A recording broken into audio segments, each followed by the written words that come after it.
নমস্কার, good morning. আচ্ছা, আপনাদেরকে নিয়ে একটা ব্যাপারে অবগত করাতে চাই। যারা বলেন না যে ইভিএম মেশিন খারাপ, ভোটে কারচুপি হচ্ছে, তো তারা ভিডিওটা একটু দেখুন, উনি কি বলতে চাইছেন, তাহলে বুঝতে পারবেন কিভাবে চুরি হয়, কারা চুরি করে। তো পশ্চিমবঙ্গবাসীর কাছে আমার অনুরোধ, 26-এ চোখ কান খোলা রাখবেন। ধন্যবাদ। দেখুন ভিডিওটা।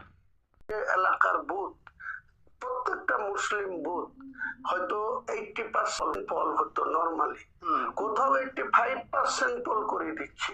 তার মানে কি এটা ডুপ্লিসিটি করেছে? করেনি, প্রক্সি ভোট দিয়া করেছে। যে লোকটা মুম্বাই আছে, যে লোকটা গুজরাটে আছে, যে লোকটা কেরলে আছে, তার ভোটটা আর একজনকে দিয়ে প্রক্সি করে দিচ্ছি। এটার নাম হচ্ছে সাইন্টিফিক রিগিং, এটার নাম হচ্ছে নিজেদের দখলে রাখা।